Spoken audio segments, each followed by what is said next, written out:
Shalom, selamat sore Bapak Ibu Saudara yang dikasihi oleh Tuhan. Kita bertemu dalam acara pendalaman Alkitab. Seperti biasanya, pendalaman Alkitab ini dibagi menjadi dua season.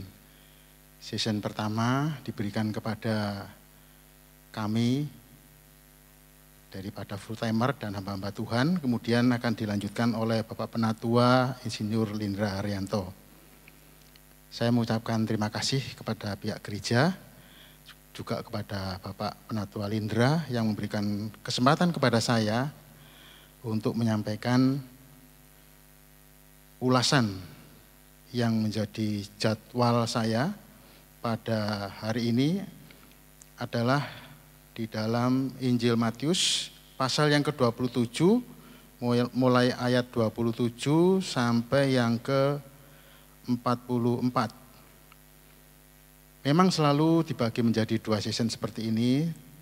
Tujuannya bukanlah untuk persaingan, tetapi sebelum pandemi ini diadakan pemisahan, selalu diadakan hal seperti ini, yaitu dimulai dengan hamba-hamba Tuhan, full timer, ya singkatnya para peserta pengikut pendalaman Alkitab. Kemudian dilanjutkan oleh Bapak Penatua Insinyur Lindra Haryanto. Saya sebagai peserta pendalaman Alkitab tentu tidak terlalu banyak mengulas, karena bisa dimaklumi literatur ataupun buku-buku bacaan yang saya miliki tidak sebanyak dan tidak seluas Bapak Lindra. Tentu ada banyak kekurangan di sana sini. Namun justru di bagian Pak Lindra inilah yang akan nanti melengkapi. Baiklah, akan kita sama-sama memulai membahas Injil Matius pasal yang ke-27 sampai yang ke-44. Saya tidak akan membaca ayat ini mulai dari 27 sampai 44, tapi saya akan langsung membahas saja, karena saya percaya Bapak Ibu Saudara bisa menyimaknya di dalam Alkitab Bapak Ibu Saudara masing-masing. Tapi sebelum itu marilah saya mengajak kita bersama-sama untuk masuk di dalam doa. Bapa di dalam surga, kami mengucap syukur dan terima kasih oleh karena kemurahan dan rahmat-Mu yang luar biasa itu, sehingga memungkinkan setiap kami sekalipun dibatasi oleh ruang karena pandemi ini, kami masih bisa menikmati pembelajaran Alkitab yang diadakan di gereja kami ini, Gereja Isa Al-Masih Surabaya. Tuhan kiranya menuntun setiap pembicaraan, setiap pembahasan, setiap ulasan yang akan disampaikan. Kiranya Engkau mengurapi yang akan menyampaikan, juga setiap pendengar ataupun penikmat dari pendalaman Alkitab ini, dimanapun mereka berada, supaya kami bersama-sama bisa menemukan kebenaran-kebenaran firman Tuhan yang selama ini kami anggap lewat begitu saja, sehingga melalui kekayaan pemahaman kami semakin diyakinkan, semakin diteguhkan, semakin kami mengagungkan akan kebesaran, keagungan nama Tuhan. Terima kasih Tuhan, dalam nama Tuhan Yesus kami berdoa dan mengucap syukur. Amin. Injil Matius pasal yang ke-27 ini LAI memberikan perikop Yesus diolok-olokkan. Langsung saja saya membahasnya di dalam ayat yang ke-27. Karena ayat 26 sampai sebelumnya itu sudah diulas pada hari Rebu yang kemarin. Kemudian serdadu-serdadu wali negeri membawa Yesus ke gedung pengadilan, lalu memanggil seluruh pasukan berkumpul sekeliling Yesus. Ayat 28, mereka menanggalkan pakaiannya, pakaian Tuhan Yesus, dan mengenakan jubah ungu kepadanya. Di sini dikatakan ke gedung pengadilan. Ini menunjukkan bahwa pengadilan itu terletak di Istana Antonia. Sebab tempat ini lebih mudah menjelaskan adanya sekelompok kurang lebih 600 orang prajurit. Kemungkinan 1/10 dari sebuah pasukan yang diketahui ditempatkan di situ. Penafsir lainnya menafsirkan gedung persidangan ini sebagai istana Herodes. Bapak Ibu Saudara, sembari kita mengikuti pendalaman Alkitab tentang pembahasan Injil Matius 27 ini, saya ingin menyampaikan ada sebuah pepatah atau slogan dalam bahasa Latin yang berbunyi Vox Populi Vox Dei. Secara hurufiah berbunyi suara orang banyak adalah suara Tuhan. Tuhan memang bisa memakai orang banyak untuk menyuarakan kebenarannya. Itu betul. Kalau kita perhatikan di pembahasan sebelumnya Injil Matius pasal 21 ayat 7 sampai 16, di mana Tuhan Yesus itu dielulukan ketika menaiki keledai muda dan memasuki kota Yerusalem. Bahkan ketika orang-orang Farisi itu tidak suka, Tuhan Yesus mengatakan bahwa ada tertulis dari mulut anak-anak pun Tuhan menyediakan satu puji-pujian. Vox Populi Vox Dei. Tapi apakah dalam kasus penangkapan bahkan kepada penistaan dan penyiksaan dari Tuhan Yesus ini akan berlaku ungkapan seperti itu? Ternyata tidak juga, sebab hari Rebu kemarin kita sama-sama menyimak bahwa orang-orang yang bergerombol di depan pengadilan itu menyerukan suara Yesus disalib. Adapun suara-suara orang itu belum tentu murni dari dalam hatinya, tetapi dikatakan oleh Matius 27 ayat 20, tetapi oleh hasutan imam-imam kepala dan tua-tua, orang banyak bertekad untuk meminta supaya Barabas dibebaskan dan Yesus dihukum mati. Di dalam pembahasan berikut ini kita akan terus menebak-nebak tepat atau tidaknya slogan tersebut. Mari kita ikuti ayat selanjutnya. Ayat 29, mereka menganyam sebuah mahkota duri dan menaruhnya di atas kepalanya, lalu memberikan dia sebatang buluh di tangan kanannya, kemudian mereka berlutut di hadapannya dan mengolok-olokkan dia katanya, "Salam hai Raja orang Yahudi." Mereka meludahinya dan mengambil buluh itu dan memukulkannya ke kepalanya. Sekali lagi, hal itu dilakukan di balai negeri, di mana balai negeri ini seharusnya menjadi tempat perlindungan bagi mereka yang disakiti atau teraniaya. Ini malah sebaliknya, balai negeri malah dibuat sebagai tempat pertunjukan untuk mempertontonkan kebiadaban ini. Saya heran mengapa sang wali negeri yang begitu ingin lepas tangan dari darah orang benar ini membiarkan begitu saja perbuatan seperti itu dilakukan di kediamannya. Memang mungkin dia tidak menyuruh mereka melakukan hal itu, tetapi dengan membiarkan hal itu terjadi, berarti ia juga harus ikut mempertanggungjawabkan bentuk kejahatan yang mereka lakukan.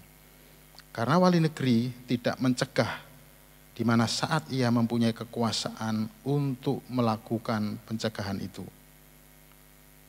Menurut Pengkhotbah 3 ayat 16 dikatakan, ada lagi yang kulihat di bawah matahari, di tempat pengadilan, di situ pun terdapat ketidakadilan.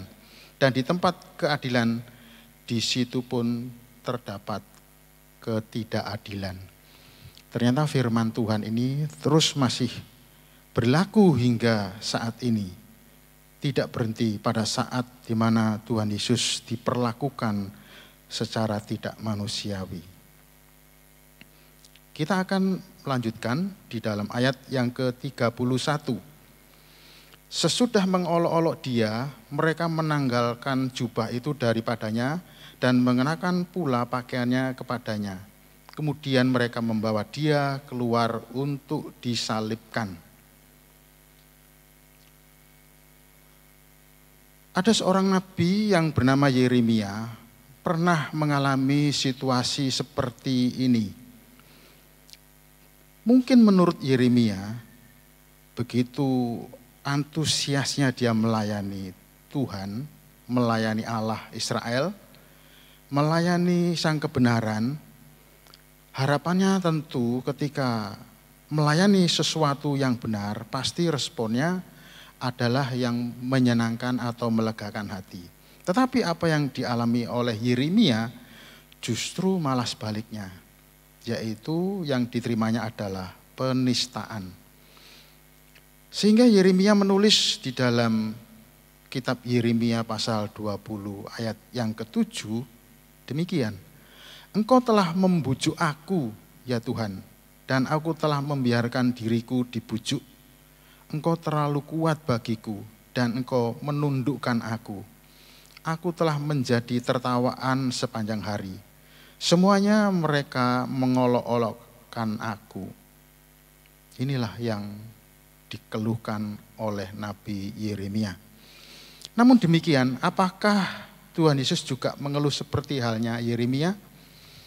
Tentu tidak, sebab dia sendiri yang mengatakan dan dicatat oleh Yohanes pasal yang ke-12 ayat yang ke-27, ketika seorang Yunani memberitahu dia bahwa jangan pergi ke Yerusalem karena ada kemufakatan dari para petinggi-petinggi agama maupun pemerintah untuk mencelakakan Tuhan Yesus.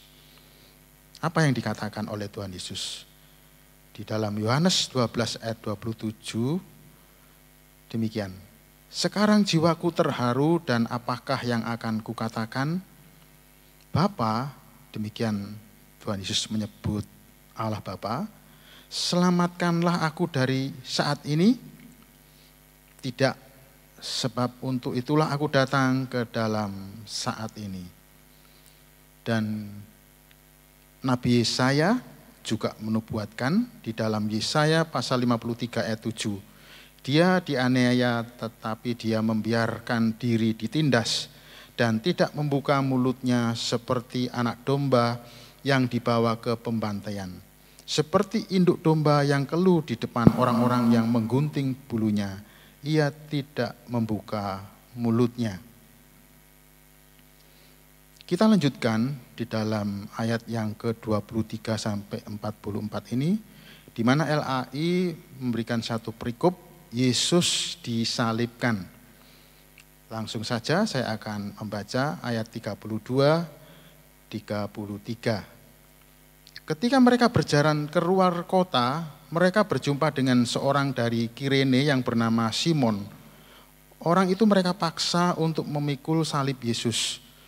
Maka sampailah mereka di suatu tempat yang bernama Golgota, artinya tempat tengkorak.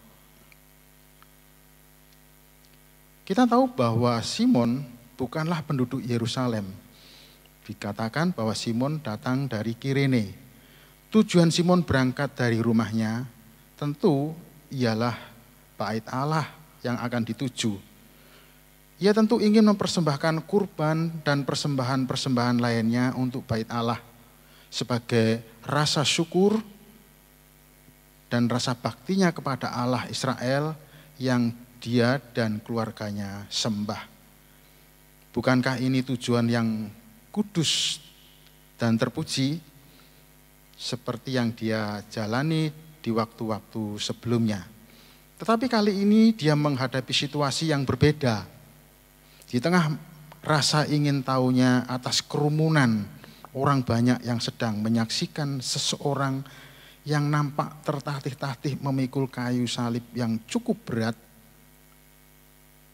dan rasa ingin tahunya siapakah orang ini dan apakah kesalahannya, tiba-tiba oleh serdadu-serdadu yang mengiring Yesus memikul salib itu, matanya tertuju kepada Simon ini.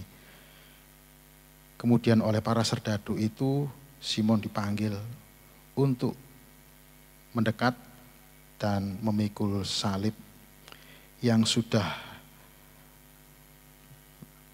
nampak Tuhan Yesus sendiri keberatan memikul salib itu.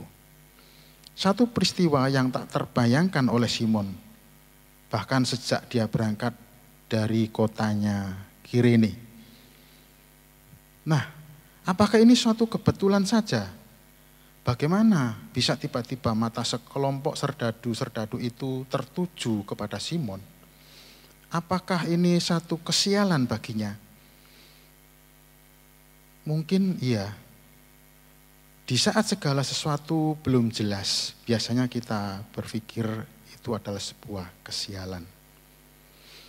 Tetapi tidak demikian pada waktu-waktu berikutnya. Hal itu menjadi sesuatu pengalaman yang begitu berharganya bagi Simon.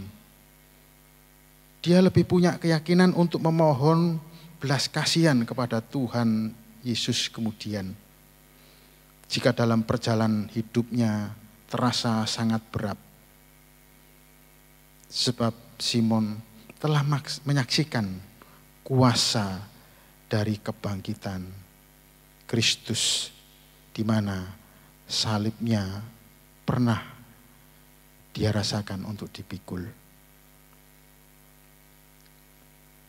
Baiklah, kita lanjutkan ke ayat berikutnya. Ayat 34. Lalu mereka memberi dia minum anggur bercampur empedu. Setelah ia mengecapnya, ia, Tuhan, tidak mau meminumnya. Di sini dikatakan bahwa Tuhan Yesus menolak untuk minum. Anggur bercampur empedu ialah minuman pembius yang dibawa oleh wanita-wanita Yerusalem yang memiliki belas kasihan. Itu lazimnya diberikan kepada orang yang akan dihukum mati untuk meringankan penderitaannya. Anggur itu bercampur mur, kalau kita bandingkan di Markus 15 ayat 23, sedangkan empedu yang disebut Matius kira-kira berasal dari Mazmur 69 ayat 21. Sama seperti cuka yang terdapat dalam resensi Antioquia. Yesus tidak mau minum obat bius itu. Kita perhatikan di sini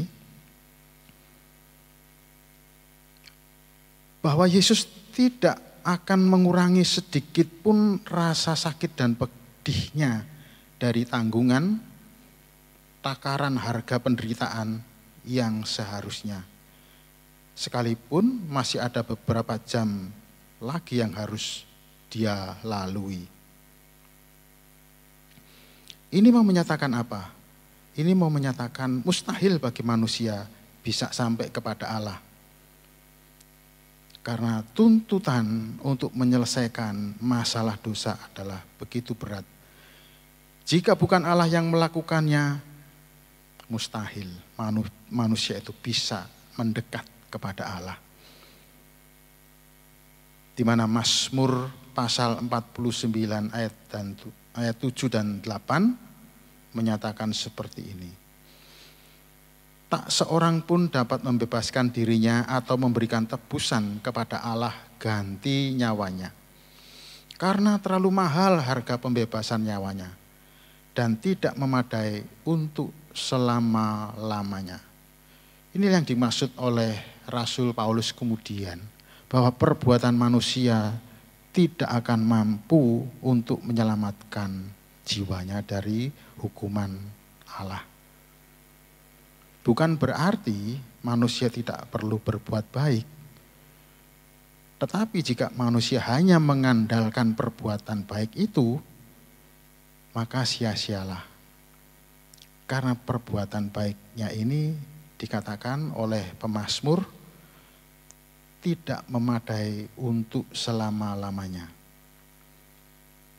Dan kita melihat di sini bahwa di dalam Ibrani 5 ayat 8, dan sekalipun ia adalah anak, ia telah belajar menjadi taat dari apa yang telah dideritanya. Jadi sekalipun ada tawaran untuk minum anggur yang dicampur dengan empedu sebagai pembius, Tuhan Yesus tidak mau menurunkan harga standar rasa sakit dan pedih. Apa yang mampu dilakukan oleh manusia. Memang demikianlah yang dilewati oleh Tuhan kita Yesus Kristus. Kalau kita membandingkan dengan Injil Yohanes pasal 19 ayat 30, di sana dikatakan Tuhan Yesus meminum anggur asam itu, berkata ia sudah selesai, lalu ia menundukkan kepalanya dan menyerahkan nyawanya. Jadi rupanya ada 2 kali suguhan anggur itu dihantarkan kepada Tuhan Yesus. Yang pertama ditolak karena fungsinya adalah sebagai pembius. Sedangkan yang di Injil Yohanes 19 ayat 30 ini Tuhan Yesus menerimanya. Leon Morris berkata bahwa Tuhan meminum anggur asam itu hanya sekedar untuk membasahi pita suaranya, supaya dia dapat berkata, sudah selesai, dengan suara yang jelas. Matius 27 ayat 50 dan Markus 15:37 berkata bahwa dia berseru dengan suara nyaring sesaat sebelum dia meninggal. Barangkali seruannya adalah sudah selesai, atau dalam bahasa Ibraninya tetelestai. Dia berhasil melakukan segala pekerjaan yang diberikan oleh Allah kepadanya. Bapa yang mengutus dia menjadi sangat berkenan kepadanya. Kita lanjutkan kepada ayat yang ke-35. Sesudah menyalibkan dia, mereka membagi-bagi pakaiannya dengan membuang undi. Ya, kita memang sebaiknya jangan meniru para serdadu ini. Mereka hanya menginginkan jubahnya. Akan tetapi yang kemudian harus kita pahami adalah lebih daripada itu. Yaitu kebenarannya yang akan diimputasikan, dikenakan kepada mereka, kepada kita yang percaya kepadanya sebagai jubah anugerah keselamatan. Inilah yang dijanjikan oleh Kristus ketika dia berpesan di Pulau Patmos kepada Yohanes. Wahyu 3 ayat 5. Siapa yang menang, ia ini akan dikenakan jubah putih, dan aku sekali-kali tidak akan menghapus namanya dari kitab kehidupan. Dan aku akan mengakui namanya di hadapan Bapakku dan di hadapan malaikat-malaikatnya. Lanjut ke ayat 36 dan 37. Lalu mereka duduk di situ menjaga dia, dan di atas kepalanya terpasang tulisan yang menyebut alasan mengapa ia dihukum. Inilah Yesus, Raja orang Yahudi. Kita perhatikan, sekalipun Tuhan Yesus tidak ada usaha untuk melarikan diri, namun dia tetap harus dijaga sebelum dia disalibkan. Ini adalah jenis kematian yang hanya diterapkan di antara bangsa Romawi. Cara tersebut kelihatannya merupakan perpaduan antara kecerdasan dan kekejaman. Yang keduanya terlihat sangat menonjol untuk menyebabkan kematian yang paling mengerikan sekaligus menyengsarakan. Sebab sebatang kayu yang akan dipancangkan di atas tanah, dan di sanalah tangan dan kaki dipakukan, sehingga bobot tubuh akan bergantung pada paku-paku itu sampai orang itu mati karena rasa sakit yang sedemikian luar biasa dan kehilangan banyak darah. Kematian dengan cara inilah yang dijatuhkan ke atas Kristus, supaya dia menjadi serupa dengan ular tembaga yang ditaruh pada sebuah tiang. Ini yang Tuhan Yesus ungkapkan sendiri di dalam Yohanes 3 ayat 14. Dan sama seperti Musa meninggikan ular di padang gurun, demikian juga Anak Manusia harus ditinggikan.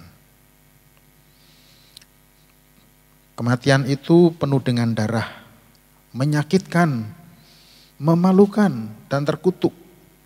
Kematian itu begitu mengerikan, sampai-sampai para raja yang berbelas kasihan menyuruh supaya mereka yang akan disalibkan dicekik lebih dahulu sampai mati sebelum mereka dipakukan di atas kayu salib. Ini seperti yang dilakukan oleh Julius Caesar terhadap beberapa perompak. Konstantin, seorang kaisar Kristen yang pertama, mengeluarkan sebuah maklumat untuk menghapus penerapan hukuman mati seperti itu dari kalangan orang-orang Romawi. Kita baca ayat selanjutnya, ayat yang ke-38. Bersama dengan dia disalibkan dua orang penyamun, seorang di sebelah kanan dan seorang di sebelah kirinya. Sebagai orang percaya bahwa hal itu memang dilakukan oleh orang Yahudi untuk menambah hinaan dalam penderitaan Tuhan kita Yesus Kristus. Apapun yang terjadi, firman Allah telah digenapi di sini, yaitu bahwa ia terhitung di antara pemberontak-pemberontak seperti yang dinubuatkan oleh Yesaya dalam Yesaya 53 ayat 12. Dia semakin dihina dengan disalibkan di tengah-tengah di antara mereka. Seakan-akan dia, Tuhan Yesus, adalah yang terjahat di antara mereka bertiga.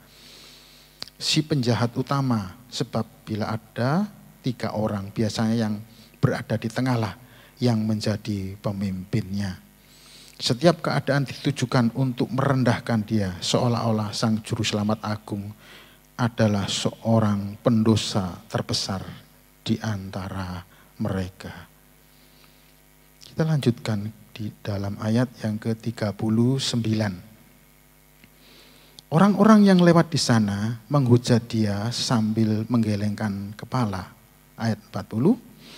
Mereka berkata, hai engkau yang mau merubuhkan bait suci dan mau membangunnya kembali dalam 3 hari. Selamatkanlah dirimu jikalau engkau anak Allah. Turunlah dari salib itu. Ini adalah tahap ke-8 dari prosesi penderitaan Kristus menurut penafsir yang lain. Kini Yesus tergantung dalam keadaan yang menyedihkan, berlumuran darah penuh dengan luka dan ditonton banyak orang. Berjam-jam lamanya seluruh badannya terasa sakit luar biasa. Lengannya terasa lelah, otot-ototnya kejang-kejang, dan kulit yang tercapik-capik dari punggungnya pun terasa nyeri sekali. Kemudian muncul lagi penderitaan yang baru. Dia sadar akan perkataan, makian, cemoohan dari orang-orang yang melewati salib itu. Sekalipun orang-orang itu tidak tahu persis apa permasalahannya, tapi biasanya orang kebanyakan itu hanya mendengar suara orang lain diterima begitu saja. Kita lanjutkan di dalam ayat 41.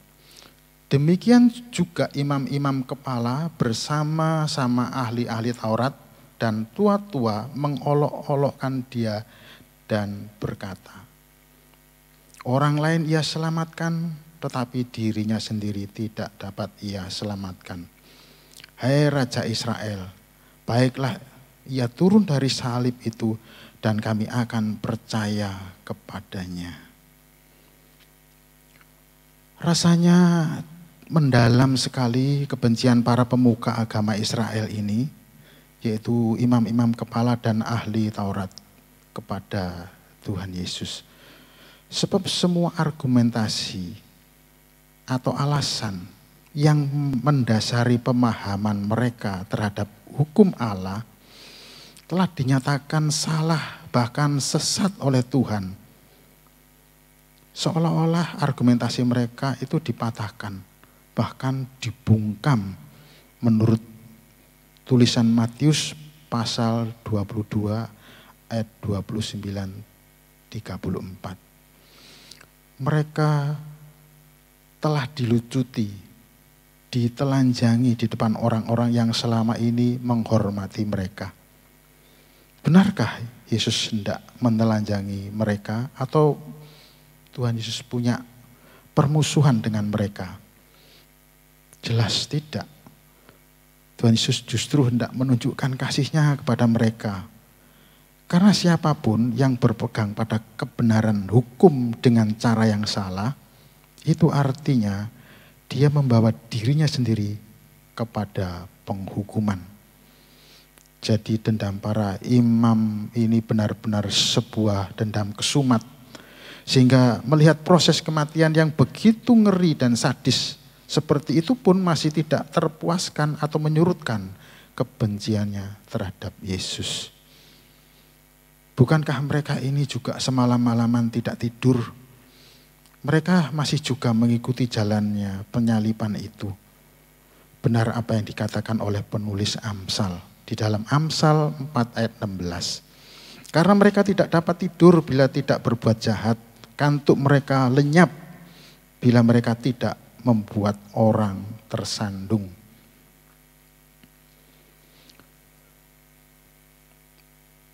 Benarkah mereka akan memenuhi ucapannya jika Yesus turun dari salib? Apakah mereka konsekuen dengan ucapannya? Bagi Yesus bukan cuma bisa turun dari salib, tapi Tuhan menjanjikan yang lebih mustahil dari sekedar turun dari salib, yaitu bangkit dari kubur. Ini juga menjadi koreksi bagi kita yang hidup pada saat ini. Bukankah kita lebih bersyukur bila usaha kita berhasil atau sukses? Sehingga kita kadang lupa kepada satu keajaiban, kepada satu kemustahilan mengenai kebangkitan Kristus yang seharusnya menjadi sukacita kita, malah menjadi sukacita yang belakangan jika dibanding dengan kesuksesan ambisi kita. Kita mesti berhati-hati di sini. Yohanes 6 ayat 44 mengatakan, tidak seorang pun yang dapat datang kepadaku jikalau ia tidak ditarik oleh Bapa yang mengutus aku, dan ia akan kubangkitkan pada akhir zaman. Jangan terlalu yakin dengan kesimpulan, dengan keputusan usaha diri sendiri. Jikalau bukan atas belah kasih daripada Allah, kita tidak mampu untuk mempercayai Tuhan Yesus. Roh Kuduslah yang akan menyadarkan sedalam-dalamnya. Kita lanjutkan ke ayat yang ke-43. Ini masih merupakan bagian dari olo-oloan terhadap Tuhan Yesus. Ia menaruh harapannya pada Allah.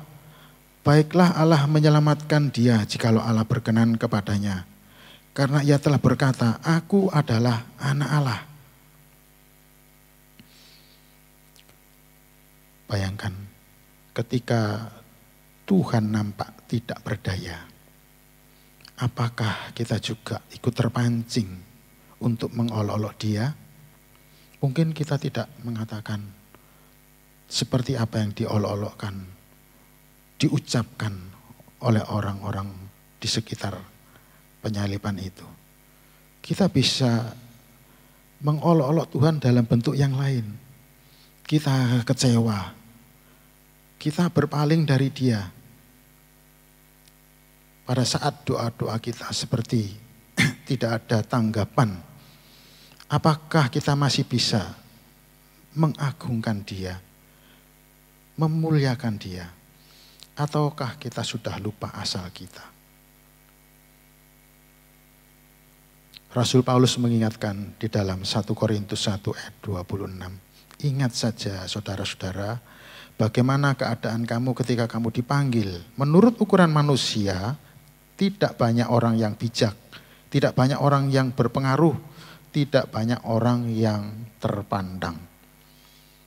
Kita mesti ingat di mana kita saat pertama kali dipanggil oleh Tuhan. Tentu kita disadarkan oleh Roh Kudus akan kejatuhan kita di dalam pelanggaran-pelanggaran ini. Kalau kita perhatikan, seperti ada perbedaan tekanan dari kedua jenis olok-olok itu. Menurut Leon Morris atau penafsir lainnya, olok-olok ini dibagi menjadi 3, yaitu olok-olok dari orang yang lewat, olok-olok dari para tokoh agama, dan olok-olok dari orang yang mati di sebelah kanan kiri. Tapi saya akan membagi menjadi 2 saja, yaitu olok-olok yang memang mendengki dan menolak Tuhan Yesus. Itu yang tadi kita baca di dalam Matius 27 ayat 39 sampai 42. Sedangkan ayat yang ke-43 ini agak berbeda. Ini menurut saya kemungkinan masih ada rasa hormat. Seolah-olah mereka melihat bahwa Tuhan sedang menampilkan sebuah ciri.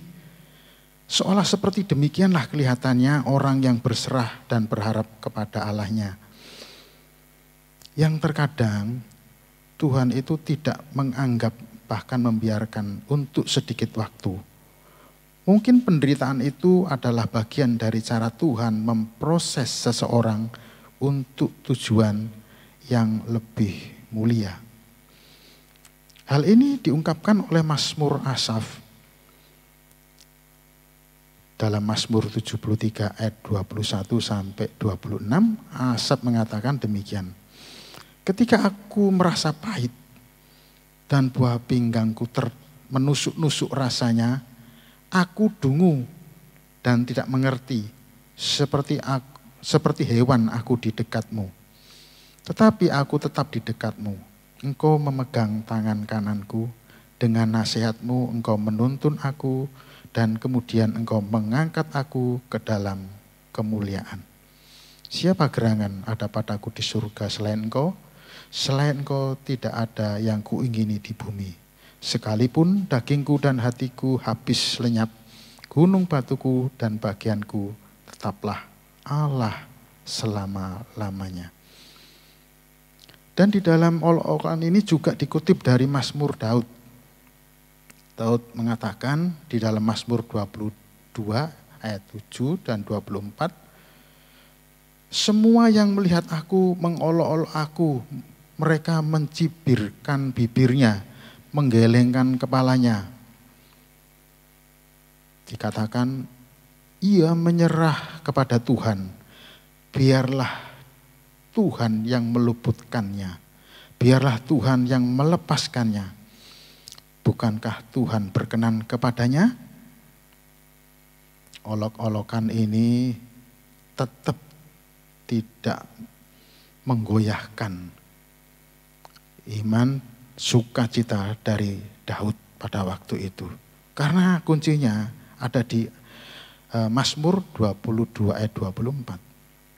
Sebab ia, Tuhan, tidak memandang hina ataupun merasa jijik akan kesengsaraan orang yang tertindas. Dan Tuhan tidak menyembunyikan wajahnya kepada orang itu. Dan ia mendengar ketika orang itu berteriak minta tolong kepadanya. Jikalau kita membandingkan apa yang dialami oleh Raja Daud yang dicatat di dalam 2 Samuel pasal 16 ayat 5 sampai 13. Di sana dikatakan ketika Raja Daud telah sampai Bahurim, pada waktu itu Raja Daud sedang melarikan diri, menyelamatkan diri dari sergapan orang-orang yang bersekutu bersama anaknya Salomo untuk menggulingkan Raja Daud. Maka Raja Daud ini melarikan diri. Keluarlah dari sana seorang dari kaum keluarga Saul, ia bernama Simei bin Gera. Sambil mendekati raja, ia terus-menerus mengutuk Daud dan semua pegawai Raja Daud. Dilemparinya dengan batu, walaupun segenap tentara dan semua pahlawan berjalan di kanan kiri Daud. Beginilah perkataan Simei pada waktu ia mengutuk Daud. Nyalah, nyalah, engkau penumpah darah, orang dursila. Tuhan telah membalas kepadamu segala darah keluarga Saul yang engkau gantikan menjadi raja. Tuhan telah menyerahkan kedudukan raja kepada anakmu Absalom. Sesungguhnya engkau sekarang dirundung malang karena engkau seorang penumpah darah. Lalu berkatalah Abisai anak Seruya kepada Raja Daud, mengapa anjing mati ini mengutuki tuanku raja? Izinkanlah aku menyeberang dan memenggal kepalanya. Tetapi kata Raja Daud, apakah urusanku dengan kamu, hai anak-anak Seruya?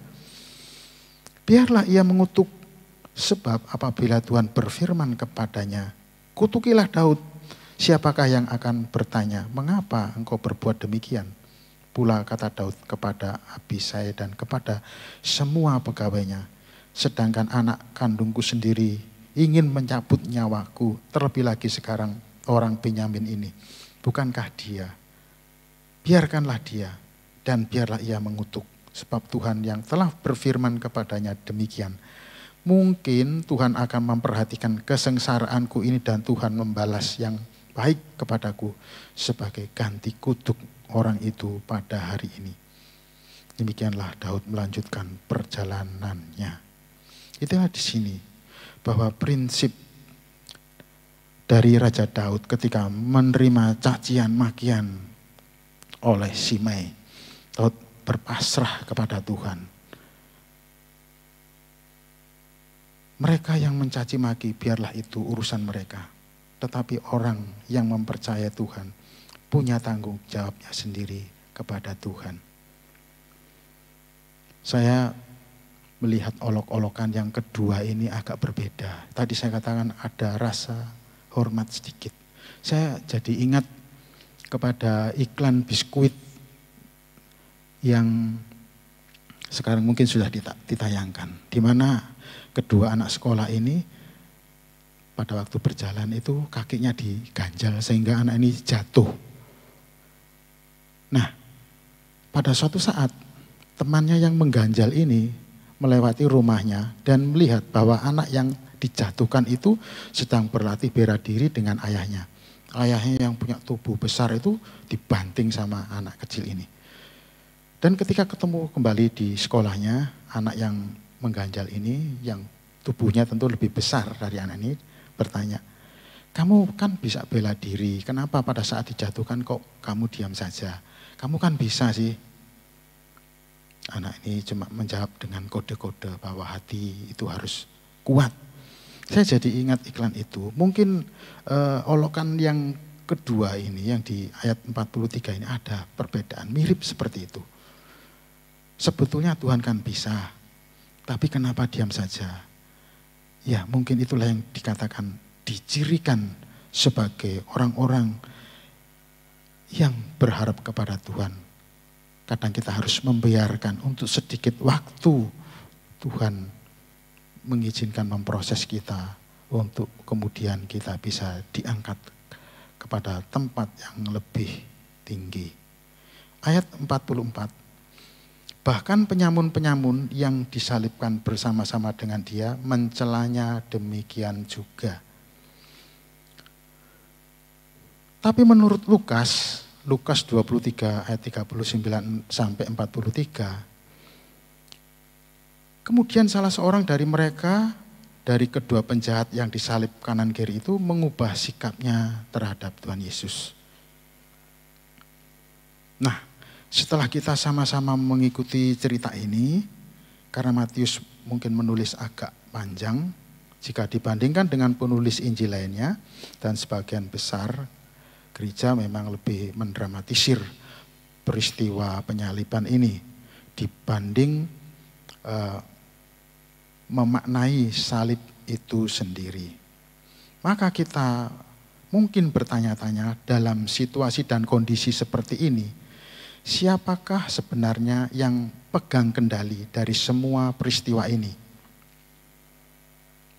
1, ibliskah? 2, manusiakah? 3, atau Allah yang tetap pegang kendali? Kita masih terus memikirkan berlakukah slogan Vox Populi Vox Dei itu di sini? Mari kita perhatikan. Di dalam Imamat pasal 17 ayat 3 sampai ayat yang kelima, itu tertulis seperti ini. Setiap orang dari kaum Israel yang menyembelih lembu atau domba atau kambing di dalam perkemahan atau di luarnya, tetapi tidak membawanya ke pintu kemah pertemuan untuk dipersembahkan sebagai persembahan kepada Tuhan di depan kemah suci Tuhan, hal itu dihitungkan kepada orang itu sebagai hutang darah, karena ia telah menumpahkan darah, dan orang itu haruslah dilenyapkan dari tengah-tengah bangsanya. Maksudnya, supaya orang Israel membawa korban sembelihan mereka yang biasa dipersembahkan mereka di padang kepada Tuhan ke pintu kemah pertemuan, dengan menyerahkannya kepada imam untuk dipersembahkan kepada Tuhan sebagai korban keselamatan. Nah, kalau kita perhatikan, jika atas darah hewan yang akan dikurbankan, Allah sedemikian serius menuntut nyawa seseorang, terlebih lagi ini adalah darah kudus anaknya. Jika melalui pengorbanan hewan saja Allah begitu menaruh perhatian, terlebih lagi oleh pengorbanan sang putra tunggalnya. Lalu, siapakah yang layak di sini untuk memegang kendali itu? Kita masih ingat perumpamaan batu penjuru. Ya, itulah batu yang dibuang, yang dianggap enggak penting. Injil Matius pasal 21 ayat 42, Kisah Para Rasul 4 ayat 11, 1 Petrus 2 ayat 6 dan 7 melukiskan bahwa Tuhan Yesuslah batu penjuru itu. Tetapi untuk setiap pengorbanan atau pencucuran darah, entah itu hewan persembahan, selalu dikaitkan dengan adanya seorang imam. Nah, jikalau kita melihat siapakah yang memegang kendali di sini, kalau kita melihat di dalam Ibrani 9 ayat 11, di sana dikatakan, tetapi Kristus telah datang sebagai imam besar untuk hal yang baik yang akan datang. Ia telah melintasi kemah yang lebih besar dan yang lebih sempurna, yang bukan dibuat oleh tangan manusia, artinya tidak termasuk ciptaan ini. Saya ingin menyambungkan benang merah antara keadaan siapa yang mengendalikan situasi itu dengan surat Ibrani yang mengatakan bahwa Yesus adalah imam dan sekaligus domba Allah. Kalau dikatakan di dalam Ibrani 7 ayat 27, sebagai imam, dia tidak seperti imam-imam besar lain yang setiap hari harus mempersembahkan korban untuk dosanya sendiri, dan sesudah itu barulah untuk dosa umatnya. Sebab hal itu telah dilakukannya satu kali untuk selama-lamanya ketika ia mempersembahkan dirinya sebagai korban. Kenapa saya mengkaitkan situasi kondisi ini dengan Ibrani? Karena alasan saya adalah ada benang merah yang lain yang tersambung di dalam perjanjian lama sebetulnya. Di Imamat pasal 16. yaitu tentang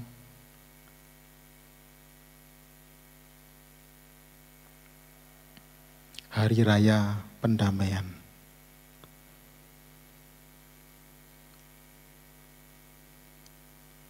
Di Imamat pasal 16 ini, khususnya ayat 32, seluruh upacara yang tidak sempurna dan harus diulang-ulang terus hanya membuat orang-orang saleh yang cenderung untuk merindukan imam besar dan perantara sempurna yang dengan satu tindakan akan menggenapi untuk selama-lamanya semua persyaratan yang diperlukan guna menghasilkan pendamaian sempurna dengan Allah Bapa. Ibrani pasal 9 membahas makna dari upacara tersebut bagi orang Kristen secara demikian jelas sehingga dapat benar-benar dianggap sebagai puncak tertinggi dari sistem persembahan kurban perjanjian lama yang terdapat pada Imamat pasal yang ke-16. Sekarang pertanyaannya, bagaimana Yesus menerima atau mengambil alih tugas ini? Mari kita sama-sama melihat di dalam Imamat pasal yang ke-16. Imamat pasal yang ke-16, berikutnya adalah Hari Raya Pendamaian. Mulai dari ayat 1 sampai terakhir itu ayat 34. Saya tidak akan membahas semuanya, cuma saya akan membahas di dalam ayat yang ke-31 sampai 34.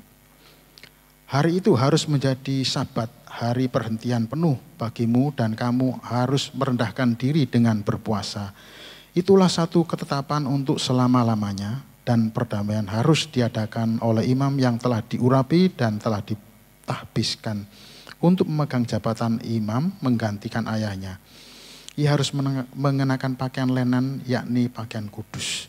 Ia harus mengadakan pendamaian bagi tempat maha kudus, bagi kemah pertemuan dan bagi mezbah, juga bagi para imam dan bagi seluruh bangsa itu, yakni jamaah itu. Itulah yang harus menjadi ketetapan untuk selama-lamanya bagimu, supaya sekali setahun diadakan pendamaian bagi orang Israel karena segala dosa mereka. Maka Harun melakukan seperti yang diperintahkan Tuhan kepada Musa. Di dalam hari raya pendamaian ini ada yang menarik tentunya, di mana ada dua domba, yang satu dua kambing, yang satu dipersembahkan sebagai korban penghapus dosa, sedangkan yang lain dipersembahkan sebagai asasel yang dilepas di padang gurun. Beberapa penafsir memang menafsirkan kedua-duanya ini merupakan penggambaran dari Tuhan kita Yesus Kristus. Tetapi saya tidak akan membahas di sana, saya akan membahas di ayat 32 bagaimana dikatakan harus diadakan oleh imam yang telah diurapi dan telah ditahbiskan untuk memegang jabatan imam menggantikan ayahnya. Nah, kata menggantikan ini yang saya mau garis bawahi. Pendamaian harus diadakan oleh imam yang telah diurapi dan telah ditahbiskan untuk memegang jabatan imam menggantikan ayahnya. Kita baca di sini. Bagaimana para imam itu tergantikan atau bagaimana imam yang digantikan itu selesai. Di dalam Matius 27 ayat 1-2 dikatakan soal penangkapan Tuhan Yesus. Ketika hari mulai siang, semua imam kepala dan tua-tua bangsa Yahudi berkumpul dan mengambil keputusan untuk membunuh Yesus. Mereka membelenggu dia lalu membawanya dan menyerahkannya kepada Pilatus, wali negeri itu. Sedangkan di Yohanes, dalam peristiwa yang sama, Yohanes 18 ayat 13, lalu mereka membawa Tuhan mula-mula kepada Hanas. Karena Hanas adalah mertua Kayafas yang pada tahun itu menjadi imam besar. Maka Hanas mengirim dia terbelenggu kepada Kayafas di Yohanes 18 ayat 24. Nah, seharusnya Hanas yang memegang jabatan imam itu menyerahkan kepada anaknya menggantikan dia pada hari raya pendamaian menurut tulisan di dalam Imamat 16 tadi. Tetapi sudah dijelaskan pada Rabu yang lalu bahwa Kayafas adalah imam yang dipilih atau yang ditunjuk oleh penguasa Romawi karena penguasa Romawi tidak suka kepada Hanas. Mungkin karena Hanas berpengaruh sekali di dalam menguasai bait Allah sehingga tidak sepenuhnya pajak itu bisa dimanfaatkan oleh orang atau pemerintahan Romawi. Maka pemerintahan Romawi menunjuk Kayafas sebagai imam besar. Tetapi pada prinsipnya sebetulnya sudah tergantikan posisi Hanas kepada Kayafas. Dan jika kita melanjutkan membaca di dalam Yohanes 18 ayat 28, mereka membawa Yesus dari Kayafas ke gedung pengadilan. Ketika itu hari masih pagi, mereka sendiri tidak masuk ke gedung pengadilan itu supaya jangan menajiskan diri sebab mereka hendak makan Paskah. Nah, kita perhatikan di sini dengan baju kesalehan tapi dalam hati yang busuk penuh kedengkian, sudah tidak layak lagi Hanas menjabat sebagai pelayan mezbah bait Allah. Saya melihat dengan menyerahkan Yesus ke tangan orang yang tidak mengenal hukum Allah, maka tanpa disadari Imam Hanas maupun Kayafas telah melepaskan kewenangannya sendiri sebagai imam besar. Lalu Matius ayat 27, 13, 14 yang Rabu kemarin dibahas. Maka kata Pilatus kepadanya, tidakkah engkau dengar betapa banyaknya tuduhan saksi-saksi ini terhadap engkau? Tetapi Yesus tidak menjawab satu kata pun sehingga wali negeri itu sangat heran. Ketika Pilatus sedang duduk di kursi pengadilan, istrinya mengirim pesan kepadanya, jangan engkau mencampuri perkara orang benar itu sebab karena dia aku sangat menderita dalam mimpi tadi malam. Matius ayat 27 ayat 24. Ketika Pilatus melihat bahwa segala usaha akan sia-sia, malah sudah mulai timbul kekacauan, ia mengambil air dan membasuh tangannya di hadapan orang banyak dan berkata, aku tidak bersalah terhadap darah orang ini, itu urusan kamu sendiri. Jika kita melihat di dalam Ulangan pasal 21 ayat 1 sampai yang ke-9, di sana dikatakan, apabila di tanah yang diberikan Tuhan Allahmu kepadamu untuk menjadi milikmu, terdapat atau kedapatan seseorang yang mati terbunuh di padang dengan tidak diketahui siapa yang membunuhnya dan juga tidak diketahui siapa orang itu, maka haruslah para tua-tuamu dan para hakimmu keluar mengukur jarak ke kota-kota yang di sekeliling orang yang terbunuh itu. Kota yang ternyata paling dekat dengan tempat orang yang terbunuh itu, para tua-tua kota itulah harus mengambil seekor lembu betina muda yang belum pernah dipakai, yang belum pernah menghela dengan kuk. Para tua-tua kota itu haruslah membawa lembu muda itu ke suatu lembah yang berair dan yang belum pernah dikerjakan atau ditaburi. Dan di sana di lembah itu haruslah mereka mematahkan batang leher lembu muda itu. Imam-imam Bani Lewi haruslah mengambil ke depan, haruslah tampil ke depan sebab merekalah yang dipilih Tuhan Allahmu untuk melayani dia dan untuk memberi berkat demi nama Tuhan. Menurut putusan merekalah setiap perkara dan setiap hal luka melukai harus diselesaikan. Jadi kalau kita perhatikan atas nyawa orang yang namanya dan siapa yang membunuh tidak dikenal saja, harus ada upacara pendamaian supaya tempat itu tidak menjadi terkutuk. Bagaimana dengan peristiwa penyaliban Kristus? Saya akan melanjutkan. Kalau kita perhatikan standar seorang imam menurut Maleakhi 2 ayat 7. Sebab bibir seorang imam memelihara pengetahuan dan orang mencari pengajaran dari mulutnya. sebab dialah utusan Tuhan semesta alam. Lalu bagaimana solusinya jika tidak ditemukan lagi seorang imam yang seperti itu? Karena kita tahu bahwa Hanas sudah melenceng daripada perannya sebagai imam Allah bagi umat Israel. Di dalam 1 Samuel pasal 2 ayat yang ke-35, Tuhan sudah memberikan satu contoh.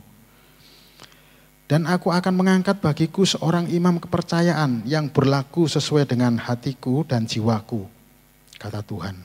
Dan aku akan membangunkan baginya keturunan yang teguh setia, sehingga ia selalu hidup di hadapan orang yang kuurapi. Kalau kita melihat dari 1 Samuel pasal 2 ayat 34 ini adalah seperti pemecatan terhadap Hofni dan Pinehas, anak-anak dari Imam Eli, pada hari yang sama keduanya mati. Oleh karena apa? Oleh karena pola hidup mereka sudah tidak mencerminkan lagi akan kekudusan Allah. Dikatakan oleh Zakaria, bibirnya sudah tidak lagi memelihara pengetahuan. Dari mulutnya sudah tidak lagi mengeluarkan satu pengajaran-pengajaran yang benar. Nah, jika kita memakai standar ayat di atas, maka baik para pemuka agama Yahudi, terutama imam besar pada waktu itu, maupun wali negeri, semua kekuasaan dan wewenang mereka semua sudah rontok dengan sendirinya. Para imam bait Allah kini sudah tidak layak lagi menjalankan fungsinya sebagaimana mestinya, yaitu sebagai perantara antara Allah dengan manusia. Sebagai perantara yang mewakili manusia, dia memohonkan belas kasih kepada Allah, dan sebagai wakil Allah terhadap manusia, dia harus membawa atau memberkati umat manusia. Kini para imam itu lebih berkonsentrasi kepada bagaimana mempertahankan posisi dan jabatannya sendiri. Pilatus pun sebagai wali negeri kehilangan wewenangnya. Kuasanya nampaknya telah tertimbun oleh suara orang banyak sehingga dia kewalahan. Bahkan dia harus mencuci tangannya. Tentunya hal ini tidak mungkin dibiarkan terjadi begitu saja. Maksud saya peristiwa penangkapan, penyaliban ini gelinding begitu saja, tidak bisa. Seperti bola liar yang tanpa kendali. Maka harus ada seorang imam yang layak dan pantas untuk memimpin perkara ini. Tidak mungkin perkara ini bisa berkenan atau dikenan oleh Allah yang kudus dan yang sempurna itu. Maka Yesus telah menggantikan jabatan imam ini. Ibrani 7 ayat 17, bab tentang dia diberi kesaksian. Engkau adalah imam untuk selama-lamanya menurut peraturan Melkisedek. Di sini nampaknya saya agak memaksakan Tuhan Yesus itu menggantikan.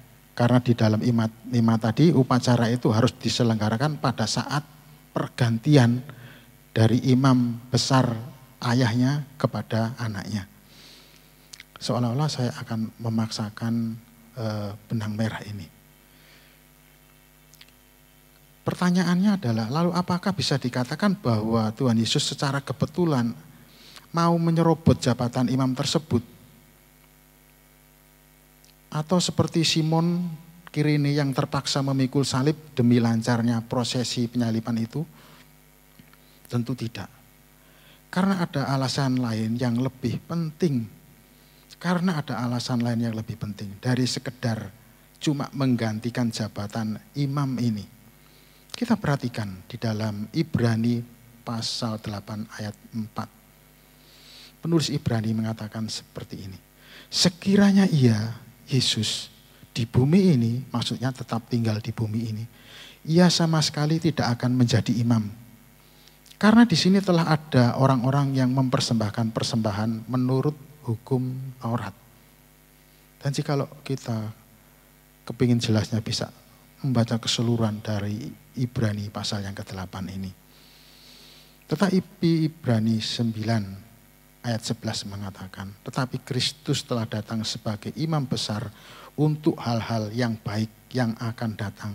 Ia telah melintasi kemah yang lebih besar dan yang lebih sempurna, yang bukan dibuat oleh tangan manusia. Artinya yang tidak termasuk ciptaan ini. Tidak termasuk dalam ciptaan ini pasti menunjuk kepada langit baru dan bumi baru seperti yang ditulis oleh Yohanes di dalam kitab Wahyu pasal 21 ayat 1. Lalu aku melihat langit yang baru dan bumi yang baru. Sebab langit yang pertama dan bumi yang pertama telah berlalu dan laut pun tidak ada lagi.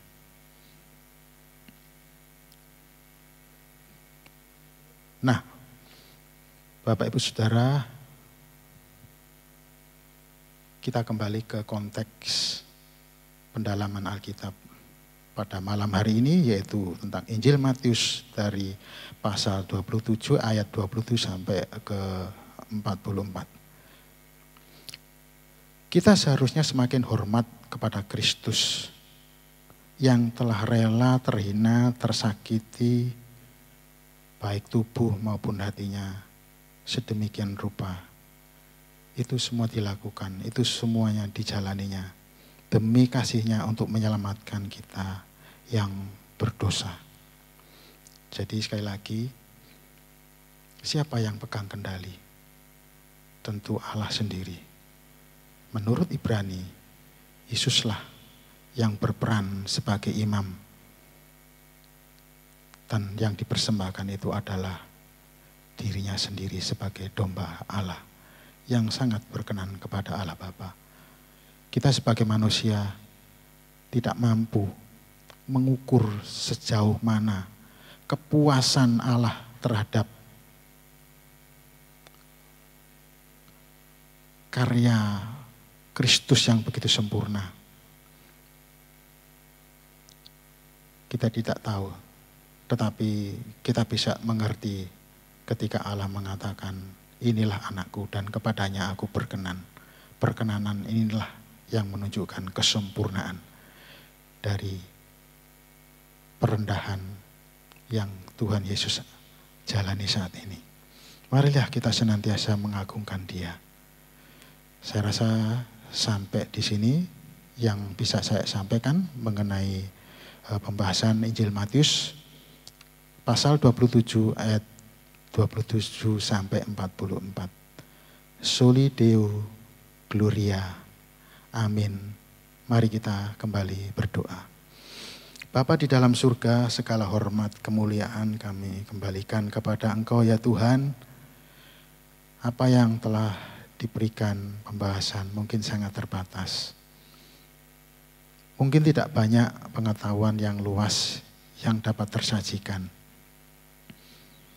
Tetapi jikalau pemahaman yang sangat sederhana ini bisa menyentuh nurani kami, itu sudah cukup bagi kami. Sebab dalam hal mengasihi, menghormati, mengagungkan Engkau, tidak selalu harus dipuaskan pengetahuan itu sampai seluas-luasnya. Cukup jikalau Tuhan sudah menyentuh hati kami, supaya kami lebih disadarkan akan belas kasih Tuhan yang Tuhan berikan kepada setiap kami orang yang berdosa ini. Mampukan kami ya Tuhan untuk membawa Injil-Mu, membawa berita kemenangan-Mu kepada semua orang yang kami temui. Mampukan juga kami membagikan kepada saudara-saudara kami seiman, terutama yang ada di gereja Isa Al-Masih ini. Sehingga kami bukan hanya mengerti sebagian-sebagian, tetapi kami semua bisa mengerti secara bersama-sama. Kami juga berdoa untuk hamba-Mu, Bapak Penatua Lindra yang menjadi pembimbing kami dan sudah banyak memilihkan buku-buku pedoman bagi pendalaman Alkitab yang patut dipertanggungjawabkan. Segala puji syukur kami aturkan kepadamu. Tuhan juga memberkati Bapak Lindra lebih lanjut. Berkati kami semuanya ya Tuhan. Terima kasih, di dalam nama Tuhan Yesus kami berdoa dan ucap syukur. Amin.